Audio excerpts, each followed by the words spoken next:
Olá, nós estamos iniciando o programa Realidades, Direitos Humanos e Cidadania, seu espaço privilegiado de críticas, debates sobre grandes temas sociais. E hoje a gente conversa sobre o tema dos refugiados e também dos imigrantes e dos direitos humanos. E para isso nós convidamos aqui o Altino Mulungu, que ele é gestor do Escritório de Assistência à Cidadania Africana em Pernambuco.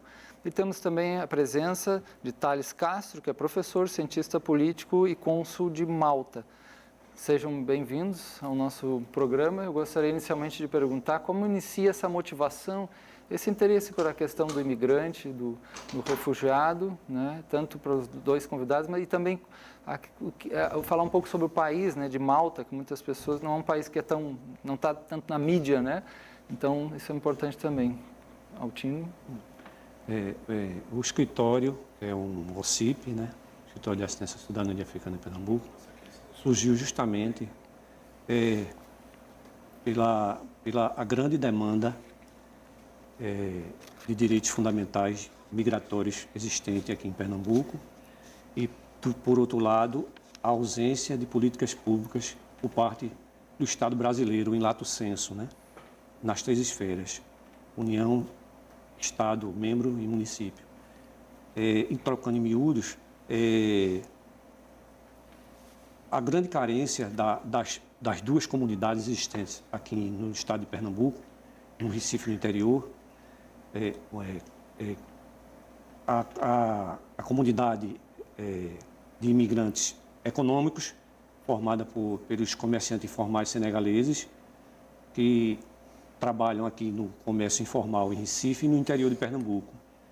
Por outro lado, a comunidade acadêmica existente que estão aqui presentes nas universidades Federal de Pernambuco, Rural Federal, Católica, Uninasal e outras entidades de ensino. Demandas estas que estão dentro do artigo 6º da Constituição Federal, né, dos direitos sociais, quais sejam a alimentação, moradia, educação, saúde, transporte. São quantos altinos? Esses mais ou menos quantos senegaleses, por exemplo? Nós, segundo a própria Associação Senegalesa do Nordeste, que é sediada aqui em Recife, nós temos inscritos na Associação Senegalesa, no escritório, 87 senegaleses, né? Senegaleses que estão presentes no comércio do centro da cidade do Recife e no interior de algumas outras cidades do interior de Pernambuco. Petrolina, Timbaúba, Nazaré da Mata, Caruaru, Garanhuns, né? E outras tantas de menor porte. E pelo Brasil são milhares, né? Isso a gente vai conversar depois, milhares, né, de imigrantes, assim. Professor Thales, né, cientista político, como é que começou também o interesse, a pesquisa nessa área? Primeiramente, eu devo agradecer o convite. É um prazer estar aqui num programa importante que cumpre um papel social, que defende direitos humanos como uma pauta, né? E eu agradeço o convite, Marcelo, que está também aqui ao lado do Altino Mulungu, que faz um papel realmente muito importante sobre o aspecto social. Esse nosso interesse, na verdade, surge através de uma evidência. Nós vivemos num mundo interdependente. Esse mundo possui fronteiras porosas, né, como nós dissemos. Ou seja, as pessoas transitam, né? E muitas vezes essas pessoas precisam ir para outros países na busca de melhores qualidades de vida, de melhor qualidade de vida. E muitas vezes até fugidas de crises humanitárias, de problemas como guerras civis ou até mesmo desastres naturais. Portanto, esse tema do ser humano que entra e sai dos países e que adentra realmente em outros estados para a busca de qualidade de vida é um tema que afeta o direito internacional, a ciência política, os direitos humanos e a sociologia, como também outras ciências dentro das humanidades. Portanto, é uma área instigante e é uma área que diz respeito a outras ciências, né? Por isso que a gente chama que é uma área interdisciplinar, não é? Então, é um tema que realmente muito nos interessa e que está bem, digamos assim, na pauta das temáticas da agenda internacional. Certo. E Malta é um pequeno país, né? Pois é. A comunidade europeia. Também. Exatamente. Malta é um país que está no coração do Mar Mediterrâneo, é um país que também tem problemas de imigração, que tem realmente sido impactado pelo grande fluxo, né, pelo grande êxodo, né, de pessoas que utilizam o Mediterrâneo Oriental ali para atingirem países como a Alemanha. E aí você tem as ilhas gregas, a ilha italiana de Lampedusa e também Malta como sendo realmente primeiros portos de entrada na União Europeia. Malta é uma democracia, é uma república parlamentarista, é um país membro da União Europeia, é um país bilíngue, né? Ele tem duas línguas oficiais, que é o maltês, que é uma língua local, e o inglês, né? Foi durante muito tempo uma colônia britânica e tem um sistema britânico de língua, de cultura, de sistema jurídico, né? E é um país que tem atraído muito a atenção, não só de brasileiros, mas em particular de brasileiros, porque buscam melhorar o seu nível de inglês, né? Aprimorar naturalmente seus conhecimentos sobre essa língua, né? Que tem realmente um impacto bastante expressivo na globalização. E você tem acompanhado algo desses movimentos dos últimos anos dos refugiados para a Europa, né? Vindo tanto por origem de guerras, de conflitos e outros mais, vindo para alguns países, até a Europa em vários, né? Como é que você tem visto um pouco, acompanhado isso? A comunidade europeia parece que se preocupa muito com isso também, né? Porque Sem dúvida, sem dúvida. A União Europeia realmente tem observado com muita atenção esse fluxo. É a maior crise humanitária e de refugiados desde a Segunda Guerra Mundial. Em 2015 foram perto de 850 mil refugiados que atingiram justamente esses países para predominantemente, mas não só exclusivamente, mas predominantemente chegar à Alemanha, não é? Então você teve fluxo imenso em razão do Estado Islâmico, em razão das fraturas todas no Iraque e na Síria, em razão de toda a crise humanitária no norte da África, em países como a Líbia, em países como a Somália, que já é no chifre da África, né, um pouco mais distante. Mas toda essa região tem sido impactada e tem realmente exportado esses seres humanos que muitas vezes morrem no trajeto, que utilizam barcaças e barcos de péssima qualidade para atingirem justamente a Europa mediterrânea. E a partir de lá, realmente buscar refúgio nesses países centrais, em particular a Alemanha, mas em outros também. a Alemanha parece ser mais visada, por que isso? Porque ela tem um acolhimento melhor nesse aspecto? Exatamente. Né? A primeira-ministra da Alemanha, Angela Merkel, né, ela sempre externou uma posição da necessidade de acolhimento. E para dar o exemplo, já que a Alemanha é a maior economia da zona do euro, é a maior população dentro da Europa, ela dá o exemplo no sentido de acolher realmente esses refugiados. Porque eles chegam na Europa com uma situação de dignidade muito fraturada, uma situação de perda emocional, perda material, de muita vulnerabilidade, de muita sensibilidade. Então, portanto, a Alemanha tem tido um papel de um acolhimento, de uma integração desse refugiado com áreas que são dedicadas para esses grandes agrupamentos humanos. Muitas vezes até com um processo que é muito importante, não é? de reencaixe daquele cidadão na cultura, no mercado de trabalho, né? E isso realmente onera muito, né, o orçamento alemão, mas de qualquer maneira é como se fosse o preço que se paga por estar na integração e por defender realmente essa agenda dos direitos humanos. Vamos falar também, claro, dos imigrantes que estão chegando, né? Aliás, já historicamente o Brasil recebe, meus antepassados vieram na virada do século XIX para o XX, né, da Itália, outros, o Brasil é muito, né, houve uma imigração muito grande para o Brasil. Vamos diferenciar um pouco essa ideia do refugiado, o imigrante e também tem o apátrida, né? Como é que é isso? Assim? O refugiado, no caso, nós aqui do Brasil, nós temos uma lei, inclusive a Lei 9447, que regulamenta o refugiado. O refugiado, ele segundo a própria lei, né, dispositivo legal, afirma que quando da violação de seus direitos fundamentais, por motivação de nacionalidade, de raça, de religião, né? Esses é o conceito, é o critério que se tem na legislação brasileira com relação a, não só brasileira, como também da própria do Acnu, né? É o Alto Comissariado da ONU para refugiados, né? Esse é o conceito. Então, com relação a imigrantes, o imigrante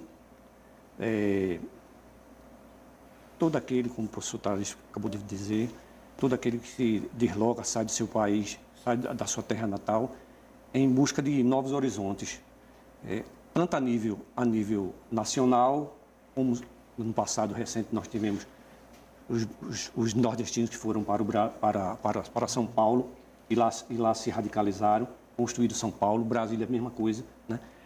Que essa é a imigração interna, bem como também a imigração internacional, aqueles que saem do seu país de origem à procura de novos horizontes, isso para estudar, como é o caso dos nossos imigrantes africanos aqui, os imigrantes acadêmicos que vêm aqui para se qualificarem, né?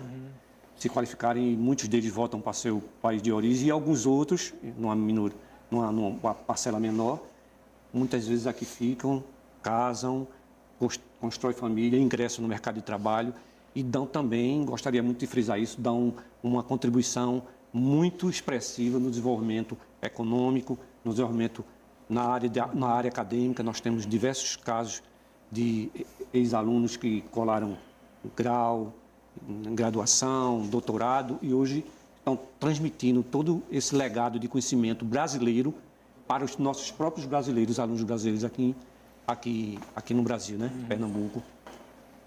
E a pátria, doutor Thales, quer falar sobre a pátria? A pátrida é uma situação jurídica muito peculiar, né? É uma condição, um dos direitos humanos fundamentais que nós temos, de acordo com a Declaração Universal dos Direitos Humanos, lá de dezembro de 1948, nós temos uma identidade, nós temos uma nacionalidade. A partir dessa nacionalidade, nós vamos expressar todo o conjunto de direitos cidadãos, né, dessa condição. Mas quando um bebê ou uma pessoa adulta realmente é privado da nacionalidade, você já está, digamos assim, amputando todo esse outro florescimento. Então, o cidadão que não tem pátria, ele, na verdade, entra nessa condição jurídica e, portanto, ele precisa de um reconhecimento internacional para ele transitar, para ele sair daquela área, né? Então, você tem, por exemplo, o Saara Ocidental, é a região ali ao sul do Marrocos, ali na África, onde você tem uma ocupação do Marrocos. O Saara Ocidental não é um Estado soberano, não é um Estado reconhecido. Então, muitas levas de gerações que nasceram durante essa ocupação marroquina realmente não têm uma cidadania, uma nacionalidade. Então, é uma apátrida, não é? Os apátridas ocorrem quando você tem rompimento em relações diplomáticas de um país com o outro e aquele país não reconhece a cidadania, o direito de nacionalidade, não é? Então, realmente é uma situação muito crítica. Agora, uma observação importante é que quando uma pessoa chega no outro país, não é, e se identifica como uma pessoa que sofreu perseguições, como falou Altino, de ordem política, ideológica, de ordem religiosa, coisa que o valha, não é? Ele solicita o reconhecimento do refúgio. Não é? Ele chega na condição de imigrante e o Estado vai avaliar, não é? E vai conceder ou não o status de refugiado. No caso do Brasil, isso é feito pelo CONARE, que é a Comissão Nacional de Refugiados, que é uma legislação internacional da ONU, né, de 1951, que é a Convenção da ONU sobre refugiados, que o Brasil é parte e que é materializada no direito brasileiro, no direito interno, com a legislação que Altino mencionou. E vocês têm ideia mais ou menos desse fluxo nos últimos anos?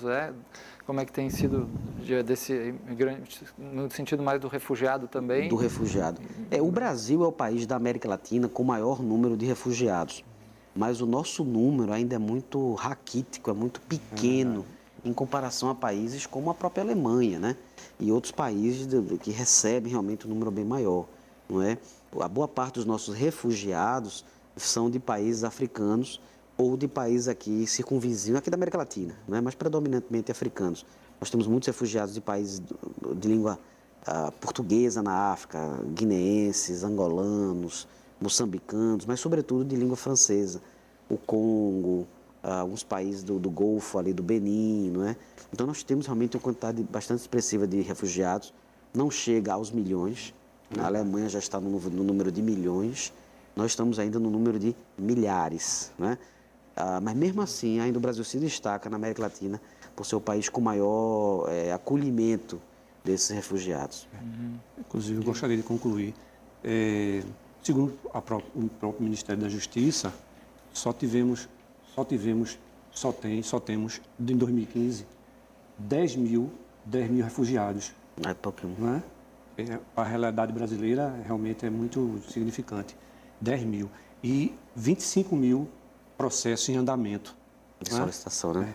Com relação a imigrantes... 25 mil solicitações sobre análise, sobre análise, exatamente. Como refugiado. Do CONAR, exatamente. O Conselho... Demora muito essas análises? Demanda um certo tempo, né? Nós sabemos que a nossa vida administrativa brasileira é um pouco morosa, né? Para se julgar para essas coisas. CONAR. Com relação a imigrantes, nós temos dados de 2015 do Ministério da Justiça, nós temos em torno de 1.800.000 imigrantes em território nacional, né? Não chega a 1% da nossa população, que é de 200 milhões de habitantes. Isso, né? 207 milhões. Então, são números que realmente nós achamos que, na prática e no dia a dia, no cotidiano, nós achamos que não corresponde aos dados estatísticos do governo, na verdade, né? A mobilidade, gostaria de concluir, a mobilidade humana, ela como o próprio professor Tales acabou de falar, tem sido, nesses últimos anos, essa mobilidade, somente do povo africano para os países da Europa, tem sido, como nós sabemos, enorme, né? E o Brasil, como um país acolhedor, né? Tem essa tradição de acolhimento a imigrantes, porque nós temos origem de imigração, né? Imigratória, é também imensa, não é? Imensa. Segundo o próprio, voltando ao assunto dos refugiados, desse quantitativo de refugiados, doutor Tales, nós temos 33% de venezuelanos, não é? 13% de angolanos, 13% de cubanos e só 6% de haitianos. Né? Com relação aos pedidos, com relação ao visto humanitário, né? que agora é visto voluntário, né? É o visto voluntário com motivação humanitária, né? pela nova lei de imigração, que é a lei 13.445 de 2017, né? Agora revogou o Estatuto do Estrangeiro, que é a lei 1815 de 80, né? Nós temos em torno de, segundo dados do próprio Ministério da Justiça, 80 mil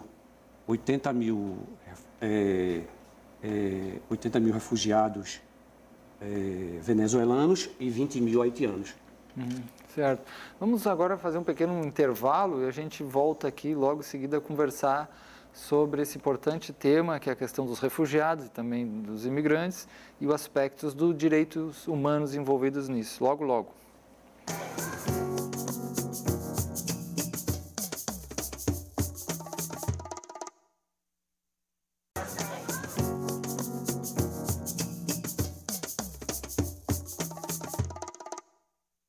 Nós estamos conversando hoje sobre a questão dos refugiados, também dos imigrantes e direitos humanos, e temos a presença aqui do Altino Mulungu, que é gestor do Escritório de Assistência à Cidadania Africana em Pernambuco, e também Tales Castro, que é professor, cientista político e cônsul de Malta. Antes de passar a palavra para os nossos convidados, a gente separou aqui a nossa produção, um pequeno pedaço de um mini documentário que se encontra na internet, que ele se chama O Brasil acolhe bem os refugiados. Então vamos ver alguns minutos desse documentário.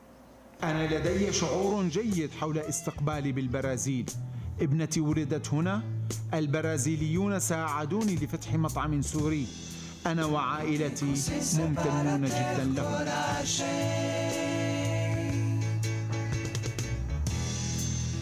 تبقى أفضل من أجل تغيير وضعي، لكني لا أريد أن أكون القصة الوحيدة. هذا البرنامج الوثائقي الصغير What I like to call the danger of the single story. Becho nel Congo.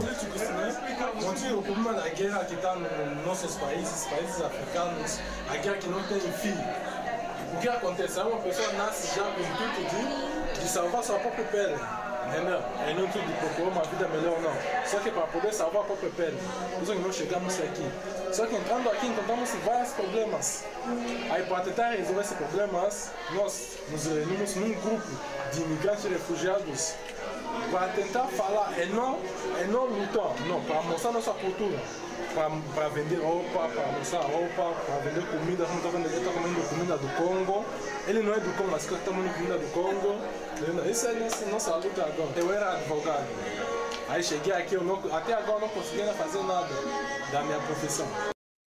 Nossos queridos, vocês têm acompanhado alguma coisa como é que tem sido a vida dessas pessoas, a recepção e fundamentalmente aqui também em Pernambuco, mas no Brasil, como é que tem sido esse acolhimento, esses desafios também dos refugiados, também dos imigrantes nesse aspecto, né?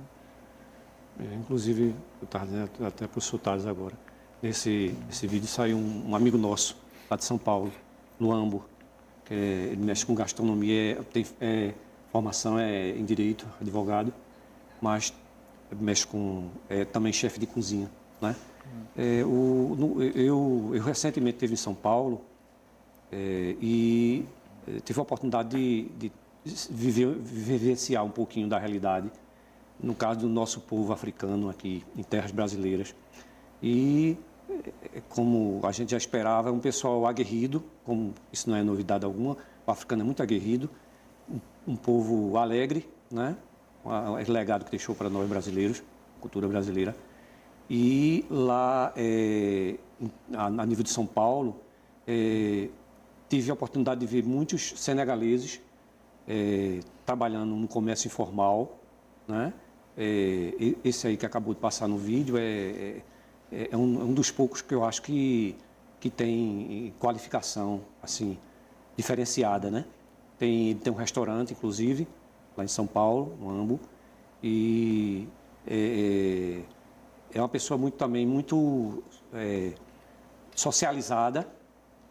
Tem, junto com o Massá, a dama, que é de Mali. Massá é senegalês também, foi conselheiro de direito de imigrantes na Prefeitura de São Paulo. Quantos mais ou menos senegaleses tem em São Paulo? Segundo dados da Associação Senegalesa, são 15 mil senegaleses no estado de São Paulo. Bastante. É verdade. Quer dizer, bastante comparado com Pernambuco, por exemplo. É verdade. Aqui nós temos um quantitativo ínfimo, né, em relação a São Paulo, né? Porém, nós apesar de uma quantidade pequena, mas nós lutamos muito e não só o escritório, junto com alguns parceiros, né, interinstitucionais, como a própria Sociedade Consular, o Dr. Tales é presidente, né, o IMIP, a Secretaria de Desenvolvimento Social e Direitos Humanos de Pernambuco, também é nossa parceira. Recentemente acolhemos a comunidade senegalesa do Nordeste na Secretaria, com a presença do cônsul-geral, para o recadastramento por passaporte biométrico senegalês. Agora o passaporte senegalês é biométrico. E nós acolhemos todos os membros da comunidade senegalesa aqui no Nordeste, Salvador, Aracaju, Maceió, João Pessoa, aqui na Secretaria de Direitos Humanos e na Secretaria de Desenvolvimento Social e Direitos Humanos de Pernambuco, né? Foi muito importante esse trabalho. A Secretaria, por intermédio do secretário, Dr. Pedro Eurico, cedeu à Associação Senegalesa por 3 dias o espaço e toda a logística, computador e tudo para o consulado Consulado Geral de Brasília fazer esse trabalho, sabe? Professor Tales, como é que você tem visto esse acolhimento? O Brasil acolhe realmente, embora os números sejam bem menores do que o potencial que nós teríamos pela nossa área física, né? O Brasil é o 5º país do mundo em área física, né? E é o 5º maior país do mundo também em população, né? Temos 205, 206 milhões de habitantes. Então, os números são significativos, mas são muito aquém. E nesse número diminuto, a gente percebe que o Brasil tenta trazer esse imigrante ou esse refugiado para o convívio da nossa própria pluralidade social, né? O Brasil é formado por imigrantes, por imigrações ítalo-germânicas, japonesas, africanas, e aí o objetivo é agregar valor nessa pluralidade com preservação dos direitos humanos, com respeito às várias vozes que realmente aqui chegam, né? O detalhe é que é difícil muitas vezes, porque a língua portuguesa é a língua que, embora tenham 300 milhões de falantes no mundo aproximadamente, esse é um dado da CPLP, né, como dado dos países de língua portuguesa, mas é uma língua que, às vezes, o imigrante ele precisa se encaixar uma língua que não é, primeiro, uma língua muito fácil, e segundo, que naturalmente ele tem que ter uma rápida inserção através dessa língua. O que cabe ao Estado e à sociedade civil é tentar ajudar, apoiar esse processo. Não é um processo fácil, é um projeto que precisa de muitas mãos, que precisa de apoio não só do Estado, mas também comprometimento da esfera da sociedade civil, sobretudo também do empresariado, porque o empresariado acho que pode contribuir, pode dar um apoio, dar um suporte, facilitando o ingresso desse material, que às vezes é muito qualificado sob o aspecto de formação acadêmica, no mercado de trabalho, não é? E no que ele integra ao mercado de trabalho, ele realmente dá uma dignidade muito maior. Nesse ponto aí do mercado de trabalho, a gente vê, né, muitas... inclusive, a nossa equipe trouxe também uma pesquisa bem interessante, uma pequena pesquisa sobre como que as pessoas avaliam a chegada de imigrantes, a questão do emprego, né, 40% delas, as entrevistadas, mostraram uma preocupação em relação à disputa de mercado de trabalho, né? Como é que vocês veem essa questão desse choque num mundo que nós estamos vivendo, de uma crise, né, em vários países, crise do capitalismo mesmo, a questão da empregabilidade, esses desafios todos, e aí o imigrante chega e ainda tem mais esse aspecto da disputa, da competitividade, parece que é um ponto que pode causar atritos ou até gerar mais preconceitos, não sei como que... Muitos desses imigrantes possuem não só formação nos seus países de origem, formação acadêmica, experiências profissionais de grande relevância. E eu acredito que cabe a esse olhar sensível por parte daqueles que podem gerar empregabilidade e apoiá-los no sentido de realmente entender que aquele cidadão, ele traz uma carga cultural riquíssima para aquela empresa, para aquela organização. Uma carga cultural de uma pessoa que fala no mínimo 2, 3 idiomas, 4 idiomas, de que tem uma experiência, não é, plural, uma experiência que é fora da nossa própria zona de conforto. Isso é muito digno, isso é muito bonito, isso é muito importante, né, para aquela determinada organização. De maneira que eu acho que uma forma de você viabilizar a empregabilidade é aproximando justamente esse olhar sensível, essa ideia de que o imigrante pode e vai contribuir muito positivamente para aquela dinâmica, né, empregatícia na organização. Altino, tem alguma observação sobre isso, sobre a questão do trabalho? A experiência nossa, institucional, tem sido muito importante, e nós temos visto muitos, principalmente acadêmicos, imigrantes acadêmicos, ingressar no mercado de trabalho, né, no contexto acadêmico, no contexto da área da saúde, médicos. Aqui nós temos em Pernambuco, lá na restauração, três médicos africanos, um angolano, um guineense, que é residente, e um cabo-verdiano. Então, essa contribuição fica no anonimato. Só nós do escritório, nós é que procuramos divulgar e dar a devida visibilidade que eles merecem, né? No campo acadêmico, nós temos professores, por exemplo, na São Miguel, a Estácio de Sá, né, lecionando e transmitindo conhecimento. Na Universidade Federal da Paraíba, aqui no estado vizinho, nós temos também a professor concursado, inclusive, tirou em primeiro lugar no concurso para professor na Universidade Federal, foi aluno e hoje é professor.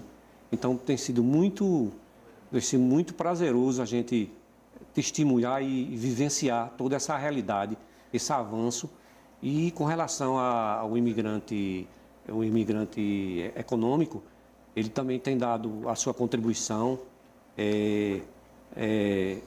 ao comércio informal de Recife e do interior de Pernambuco.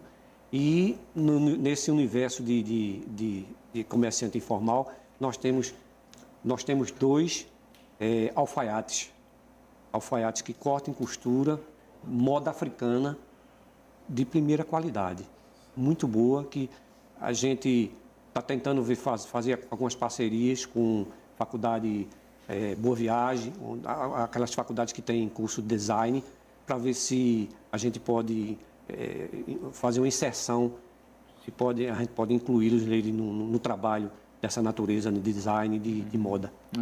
Eu estive no sul do Brasil, no Rio Grande do Sul, principalmente em Caxias do Sul, a Serra Gaúcha, e lá tem uma quantidade bem interessante nos últimos anos que apareceram também de imigrantes africanos, né?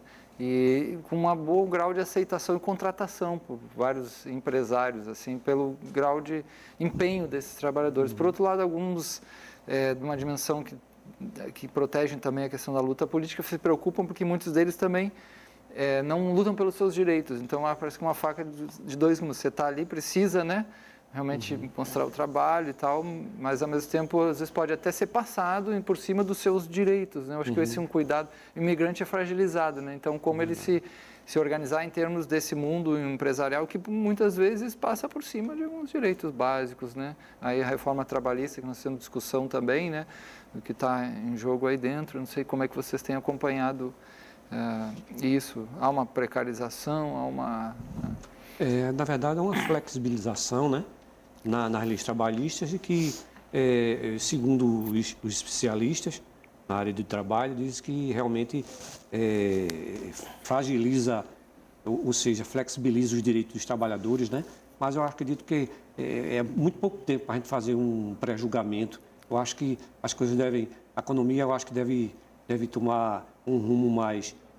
geração de emprego, nós temos hoje 14 milhões de desempregados no país, né? Então nós não podemos fazer uma análise prematura, né, do quadro assim. Eu creio, né, na minha maneira na minha ótica, eu acho que é muito cedo ainda a gente fazer uma crítica. Eu acho que devemos esperar as coisas fluírem e a economia avançar, né, fluir, para ver como é que vai ficar, né, o quadro.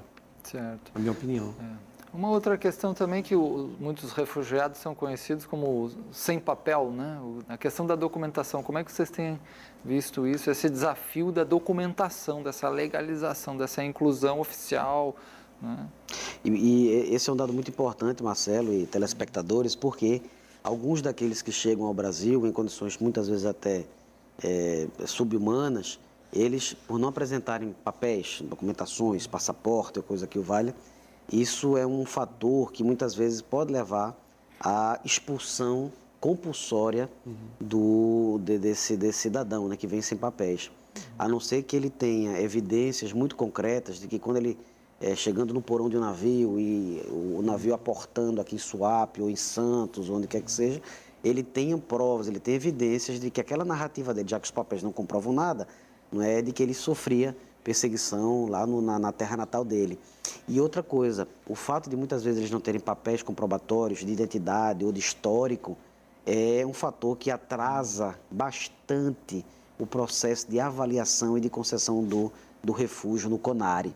O CONARE é um órgão colegiado, é um órgão do Ministério da Justiça, e verdadeiramente quando você tem a carência dessa documentação, isso atrasa ainda muito mais. Então, por isso que nós temos 25 mil processos aguardando apreciação e julgamento efetivo, né? Então, esses que não são automaticamente expulsos de maneira compulsória e conseguem entrar no Brasil, enfrentam uma outra batalha, que é a da prova material da situação dele, né? E aí as autoridades brasileiras muitas vezes têm sensibilidade, mas precisam lidar com fatos concretos, comprobatórios, porque o refugiado, ele precisa apresentar uma prova concreta de que está sofrendo perseguição político-ideológica, religiosa, né?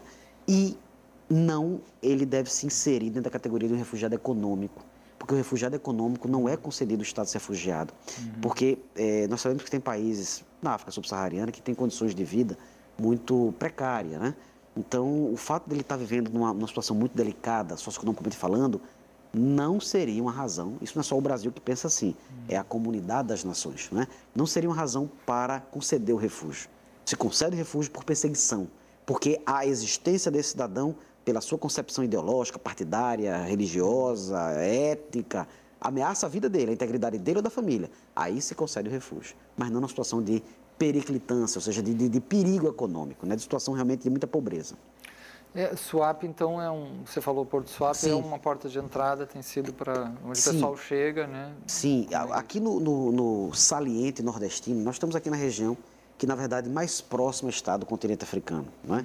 Nós estamos aqui realmente muito próximos aqui, Cabo Verde, que são ilhas africanas, de língua portuguesa, está a pouco mais de 3 horas de voo saindo aqui de Recife, 3 horas e meia, não é? Então, Suape realmente acaba sendo um porto que você tem um fluxo aqui no Atlântico Sul de maneira muito recorrente.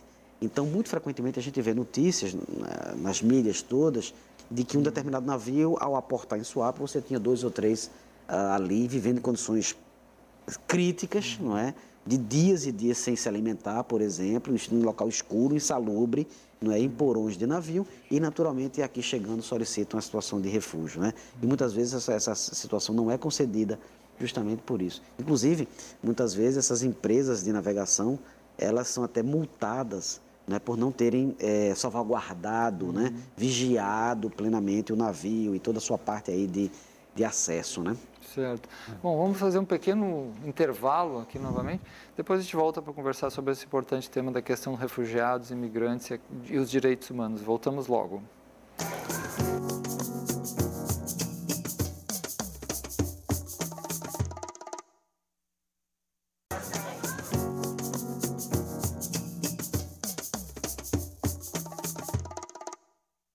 Estamos hoje conversando sobre a questão dos refugiados e também dos imigrantes e os desafios dos direitos humanos, a vida dessas pessoas, a sua inserção, os possíveis preconceitos, os choques, né? E como tem sido essa dimensão também, fundamentalmente no nosso país e aqui também no Estado. Antes, os nossos convidados falaram que, né, Porto de Suape, muitas vezes esses migrantes, refugiados vêm em uma condição bastante difícil. Como mais eles chegam ao Brasil? Qual é o formato básico? E mais da onde que eles vêm? É mais da África, é isso? No país? No caso nosso, a imigração africana presente aqui em Recife é oriunda do sudeste do Brasil, São Paulo e alguns do Rio Grande do Sul, né, por via terrestre, né, ônibus. Aqui chegam com passaporte, com visto. A gente tem passado por algumas experiências com relação ao problema de renovação de visto na Polícia Federal, né?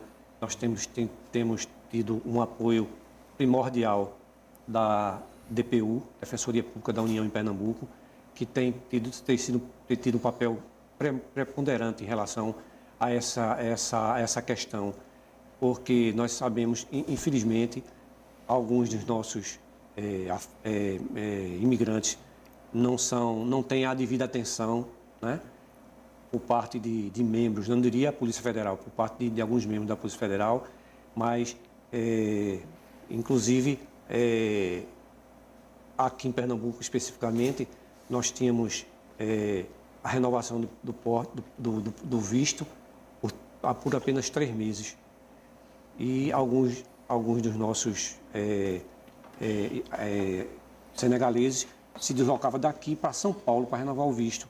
Quando nós levamos ao conhecimento da DPU, o defensor-geral questionou, né, que a legislação ela é nacional, né, questionou por que dessa diferença, né, de 3 meses para 1 ano em São Paulo. Também nós questionamos, afirmamos que realmente nós sabíamos que é poder discricionário da autoridade administrativa, né? E daí, então, ele se comprometeu a fazer um contato com a direção da Polícia Federal e equacionou esse problema. Hoje já renovamos o porte de senegalês já pelo mesmo período que São Paulo, a Superintendência de São Paulo, que é de 1 ano. Professor Tales, também temos a questão do sul do Brasil, aí a Mercosul, essa confluência toda aqui. Pois é, 5 países fazem parte do Mercosul, a Venezuela está temporariamente suspensa, mas o Brasil, Uruguai, Paraguai e Argentina fazem parte do Mercosul. E entre esses 4 países há um controle de fronteira, mas é um controle muito, digamos assim, frouxo, né? Porque você permite o livre trânsito. E muitas vezes esses imigrantes, eles vêm ou pela Argentina ou até mesmo pelo Uruguai. O Uruguai muitas vezes não exige visto para alguns países, especificamente africanos, E aí, ao entrarem no Uruguai, eles podem, naturalmente, transitar por qualquer um dos países do Mercosul. Mas o foco tem sido realmente o Brasil, né? Pelo tamanho, pela dimensão econômica, pela importância, pela expressão que tem. Então, muitas vezes, eles utilizam a fronteira terrestre, passando pelo Rio Grande do Sul, até atingir grandes centros como São Paulo, como outras cidades do Brasil, né? Então, fundamentalmente, você tem também esse fluxo, né? Esse fluxo aí de entrada, mostrando que a fronteira realmente é algo poroso, é algo que permite você transitar. Uhum. Vocês têm acompanhado alguma coisa também sobre a questão dos conflitos, que isso a gente vê em alguns lugares, fora do Brasil principalmente, claro, né? Dos conflitos que são gerados entre as populações que são refugiadas, que chegam ao país, e a população local, e às vezes a própria precariedade também da condição de vida, né? Vocês têm acompanhado algo sobre isso, os conflitos interpessoais, interétnicos, religiosos também, que é um capítulo inteiro à parte para a gente conversar, né? Os choques religiosos que existem, né? Chega uma comunidade muçulmana, tem um lugar cristão, ou o contrário, isso parece que também potencializa, né, os conflitos e os choques. Sem dúvida. E muitas vezes esses conflitos, eles de múltiplas naturezas, acabam também por quebrar um paradigma que nós temos no Brasil, que é do acolhimento e da capacidade de o imigrante se entremisturar, digamos assim, à sociedade brasileira, que é muito plural, né? Eu diria mais, eu acho que a sociedade brasileira é muito acolhedora, né? Você tem grandes comunidades, por exemplo, no estado do Paraná, que são comunidades ali na região da Tríplice Fronteira, aquela região ali de Foz do Iguaçu, onde você tem comunidades muçulmanas imensas, né? Tanto do lado brasileiro quanto do lado paraguaio e do lado argentino. Não é? E ali você tem realmente grandes comunidades libanesas, comunidades sírias. O estado do Paraná, por exemplo, é um estado que tem uma quantidade muito grande de mesquitas e de mussalas. Né? Mussalas são as salas de oração, né, no Islã. O mesmo eu diria o estado de São Paulo. Né? O estado de São Paulo tem uma dimensão muito grande. Então, muitas vezes, esses choques, eles são atenuados, eles são reduzidos justamente pela nossa própria característica, não é? De um acolhimento sutil e de uma capacidade de amálgama, de uma capacidade de a gente se misturar com maior facilidade a esses povos com culturas distintas e com religiosidades diferentes que as nossas, né? Altino? A nível de Recife, o que nós temos vivenciado nesses últimos tempos, alguns exemplos, por exemplo, algumas experiências muito negativas por parte de alguns membros da comunidade acadêmica sendo discriminado em alguma universidade aqui em Recife, sabe? Alguns casos isolados, e que o pessoal é muito discreto, né? O africano é um povo muito discreto e que não torna isso público, nem tampouco gosta de levar isso a caso de justiça e tampouco de delegacia. Então, tem resolvido amistosamente, mas, vez por outra, nós temos alguns exemplos de racismo aqui na universidade. É um tipo de racismo, Por causa de racismo, racial mesmo. Aos alunos, também exatamente. Pela relação porque é estrangeiro. Religioso também? Religioso. Que alguns são... Religioso ainda eu não presenciei, não, religioso. Já tomei conhecimento, aliás, de racismo na própria Universidade Federal de Pernambuco. Porque é um dos pontos que a gente vê em alguns lugares, né, ainda mais desses últimos tempos que se acirraram essa perseguição ao terrorismo, que acabou criando rótulos assim bastante absurdos em cima de algumas pessoas e no próprio islamismo, né? A gente tem visto que em alguns lugares aconteceram coisas de preconceito muito alto. E a perseguição mesmo, um tipo de perseguição, né, que se vê em alguns lugares. No Brasil, por exemplo, a gente vê dimensões, às vezes, fundamentalistas perseguindo as próprias manifestações afro. E é possível que também isso comece a acontecer, ou se já ocorreu, por exemplo, em relação à religião muçulmana e outras formas de religião que esses imigrantes têm trazido, né? Não sei se vocês têm algo sobre... Esse é um dado importante, porque na Europa hoje surge um movimento que é um movimento muito preocupante, que é o movimento da chamada islamofobia. Islamofobia, né? Islamofobia. Não é? Você tem, por exemplo, na França. A França é o país da União Europeia com maior quantidade, em termos percentuais, de muçulmanos. A França teve uma presença africana, uma presença, sobretudo, na Argélia, que é um país muçulmano muito forte. E aí, portanto, você tem 2, 3 gerações de argelinos ou franco-argelinos que voltaram para o continente europeu e que, naturalmente, ali tem direito à cidadania plena e etc. Então, o que acontece? Em razão desses atentados todos, você cresce na Europa uma onda de intolerância, de ódio, de discurso extremado, né? Há países na União Europeia hoje que têm governos de extrema-direita, né? A Hungria é um deles. O primeiro-ministro da Hungria chama-se Viktor Orbán, que ele é de extrema-direita. A vizinha ali, Polônia, tem um regime de direita, não diria extremo, mas é de direita, bem marcado, né? E eu acredito que pode ser uma tendência de reação, não é, a esses movimentos todos, né? E é muito preocupante, né? Porque no cerne, né? No centro da União Europeia, existe a tolerância como um pilar.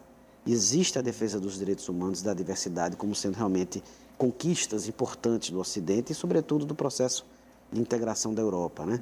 Então, a islamofobia é algo que cresce, não só na Europa, eu acho que em outras partes do mundo também, e é muito preocupante. E um novo capítulo parece ser, quer dizer, sempre é um capítulo constante, mas a política norte-americana, né? Tanto de proteção interna, né? Quanto de fechar certas fronteiras. Como é que vocês têm visto isso, assim, nessa dimensão, agora com o novo governo, né? Pois é, o 45º, né, presidente americano, Donald Trump, realmente não demonstra muita habilidade em alguns usos de palavras, né, que o cargo exige, né, o que se chama de a liturgia do cargo, né? E a gente percebe que ele inflama, digamos assim, ainda mais algumas dessas relações um tanto tensas, né? E é muito delicado, né? Porque uma das propostas dele que ele vai implementar ao longo do mandato é a construção de um grande muro. A simbologia de um muro é muito forte, porque ela divide, ela oprime, ela separa, ela humilha. O muro, ele tem realmente um poder imagético, de imagem muito forte, né? Já não foi tão simbólico e importante a queda, né, do muro de Berlim, e agora surge um muro dos Estados Unidos, é uma coisa... Pois é. Época de erguer muros, né? Pois é, exatamente, Marcelo. E digo mais, o muro de Berlim estava restrito à antiga capital, né, da Alemanha Oriental e Alemanha Ocidental, mas o muro entre os Estados Unidos e o México é um muro de 3.200 quilômetros, né? É quase que uma muralha da China. É uma muralha da China, é algo diferente, é algo com proporções ainda muito mais dantescas, né, muito mais significativas, né? O Brasil parece que ainda está, em tese, longe, né, dessas dimensões, sabe que não recebe tantos assim, mas é possível que aumente esse fluxo para o Brasil e devido a esses conflitos e essa questão, principalmente também ecológica de vários lugares e de guerras e escassez que atinge vários lugares. O Brasil ainda é um país muito grande, ainda tem uma natureza bastante razoável, muita água, ainda alguns espaços, apesar de, né, latifúndios infindáveis, mas é possível que isso aumente esse fluxo para cá? Eu acredito que sim. O Brasil acaba sendo um grande refúgio, um grande locus onde o imigrante pode reconstruir a sua vida, né? Sarar as suas fraturas, né? Porque o imigrante, como a gente falou, e o Tino falou muito bem, é um ser muito vulnerável, muito sofrido. Ele precisa do carinho, ele precisa da atenção, ele precisa do acolhimento, né? Então o Brasil pode ser realmente um país que possa despontar na área internacional a partir dessa capacidade de acolhimento e de inserção desse imigrante na sociedade brasileira, que é multirracial, que é plural, que é bem acolhedora em grande medida, né? E como vocês têm visto a posição do governo brasileiro em relação a isso, por exemplo? Vamos falar um pouco, a própria política, como ela é montada, essa receptividade, ela é real, ela existe também uma preocupação nesse que não aumente esse fluxo, e a questão do estatuto do estrangeiro. Como é que você... Recentemente, agora no dia 24 de maio de 2017, o presidente Temer assinou um projeto de lei dando um novo diploma legal à migração, né?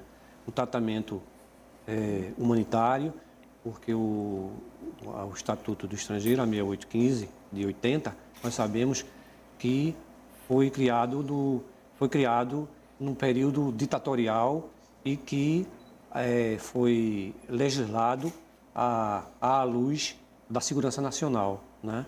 Diferentemente do nosso. Tivemos uma comissão plural, uma comissão constituída de pessoas qualificadas, como a professora Deise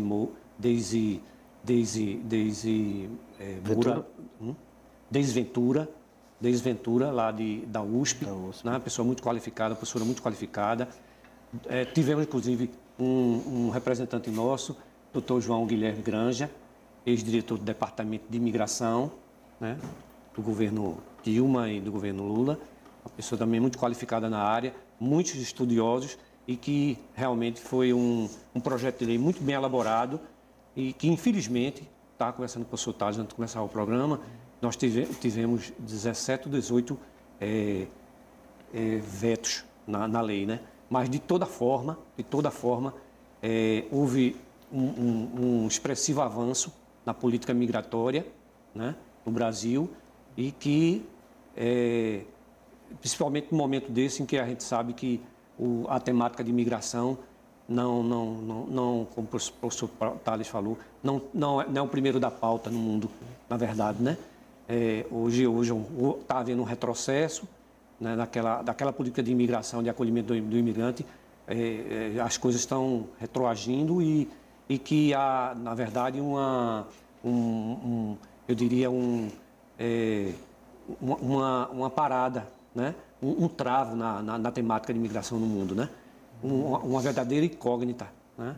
E mesmo diante disso, o governo brasileiro, o presidente Temer, o sancionou, mesmo com os vetos. Foi um avanço significativo, né? Trouxe uma série de benefícios, como o próprio o visto humanitário, né? Que agora é visto transitório, tem outra terminologia, né? Que foi um grande avanço e que, como o professor Tales acabou, eu acredito que, diante desse quadro adverso de imigração para os estrangeiros, o Brasil é uma opção e tanto, né? Porque nós temos esse conceito de país acolhedor, país de imigrantes, formado por imigrantes. Acho que é muito importante. Formado de formas bem diversas. Alguns que vieram em navios negreiros, né? Certeza, e de uma forma extremamente desumana, outros que vieram sempre com dificuldades, porque esses também italianos e outros que vieram também saíram porque queriam tentar uma vida melhor, né? Professor Tales. Sem dúvida nenhuma. A imigração japonesa se deu em 1908, né? Inclusive celebrou há pouco mais aí de 100 anos, né? Se deu também em razão disso. Busca de melhor qualidade de vida, alternativas de melhora, né? O ideal de busca de um progresso a partir da nova terra, né? Então isso tudo é muito importante, ao mesmo tempo precisa do nosso respeito, do nosso acolhimento, da nossa atenção e realmente o que a gente puder para melhor suavizar esse processo como cidadão, como, enfim, pessoas integradas à área internacional, eu acho que é muito digno e muito relevante. Nesses últimos minutos que nós temos, o que vocês acham que poderia ser mais aprimorado nisso? O que poderia ser feito em relação a essa questão dos refugiados, melhorar a legislação, o acolhimento? O que seria, na visão de vocês? Eu acho que um grande avanço, acho que o Altino foi muito feliz em falar da nova lei de imigração de maio agora, de 2017, mas seria nós divulgarmos, disseminarmos, sabermos mais, termos mais, digamos assim, conhecimento sobre esse dispositivo legal, para que nós, sabendo mais, possamos aplicá-la melhor, não é? Eu acho que, inclusive, eu parabenizo, Marcelo, esse programa, porque realmente ele cumpre um papel social muito importante, porque estamos divulgando essa mensagem, estamos disseminando conhecimento e promovendo, em última instância, a cidadania, né? Então, eu acho que a lei sair do papel, ela sair da teorização, ela partir para um empoderamento, né, de cidadania. Eu acho que esse é um ponto muito significativo e esse programa faz um passo importante nessa direção. Ok, temos um minutinho. Endossando o que o professor Tales acabou de falar, é uma responsabilidade social extremamente relevante para a sociedade de Pernambuco, o programa Realidades, pela a temática tão relevante que é a imigração, né? E, só para fechar, gostaria de agradecer os nossos parceiros interinstitucionais, né? Que são, rapidamente, a Secretaria de Desenvolvimento Social e Direitos Humanos de Pernambuco, a Secretaria Executiva de Direitos Humanos da Prefeitura do Recife, a Sociedade Consular de Pernambuco, o Rotary Club, que também é nosso parceiro, o IMIP, a Defensoria Pública da União, o NEAB, Núcleo de Estudos Afro-Brasileiros da Universidade Federal de Pernambuco, o NEABI da Unicap, a Clínica de Direitos Humanos da Faculdade Damas, enfim, uma série de... A Federação Pernambucana de Futsal também, que é uma parceira nossa que fez um trabalho excelente há uns 2 anos atrás lá com os alunos africanos, dando apoio à parte de lazer. Enfim, a todos os parceiros que têm feito com que a gente, por intermédio da parceria, né, interinstitucional, tenha atendido essa demanda de direitos fundamentais da imigração aqui em Pernambuco. Agradecemos muito, então, o tempo se esgotou, a presença aqui do Altino Mulungu, que é gestor do escritório de assistência à cidadania africana em Pernambuco, e também o Thales Castro, professor, cientista político, cônsul de Malta. Obrigado a todos e até a próxima.